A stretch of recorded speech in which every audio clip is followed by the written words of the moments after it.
नीरज जी क्या कहेंगे कि ये जो चरण है इसमें दो कद्दावर बीजेपी के चेहरे, प्रधानमंत्री मोदी और मुख्यमंत्री सीएम योगी, इनकी भी एक तरह से साख दांव पर है। कितना असरदार अगर हम बात करें सूबे की सियासत में और 7वें चरण में ये दो चेहरों की भूमिका दिखाई पड़ती है, क्योंकि धुआंधार तरीके से प्रचार करते हुए नजर आ रहे हैं। दूसरी तरफ हमने देखा कि अखिलेश यादव, राहुल गांधी भी धुआंधार प्रचार करते नजर आए।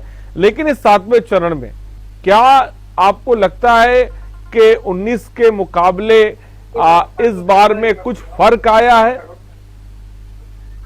देखिए आरिफ जी, 2019 से पहले हम 14 की थोड़ी सी बात कर लें। 2014 में एक स्लोगन चला था, एक माउथ मीडिया होता है जो केवल चुनाव में बहुत ज्यादा इफेक्टिव होता है, काम करता है, जो चौराहे, पान की दुकान और जगह जगह आपको चाय की दुकान पे मिलता है, जो चर्चा हो, उसको हम माउथ मीडिया बोलते हैं।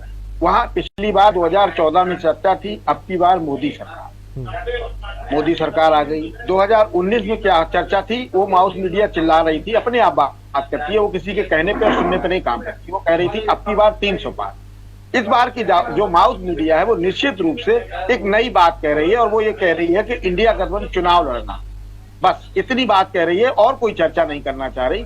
तो निश्चित रूप से इस बार जनता चुनाव लड़ रही है और जनता अपने मुद्दों पे चाहती है कोई बात करे। ना तो पक्ष बात कर पा रहा है, ना विपक्ष बात कर पा रहा है। महंगाई, बेरोजगारी, सड़क, विकास, पानी, बिजली, इन पे बात होनी चाहिए।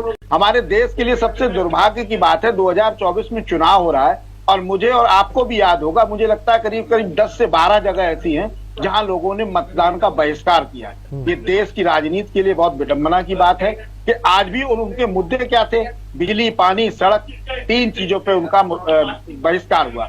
तो निश्चित रूप से जो 10 साल में आपने वादे किए, तो ये 10 गांव या 10 बूथों पे जो बहिष्कार हुआ, जो निश्चित रूप से निंदनीय है। सरकार को इस पर विचार करना चाहिए।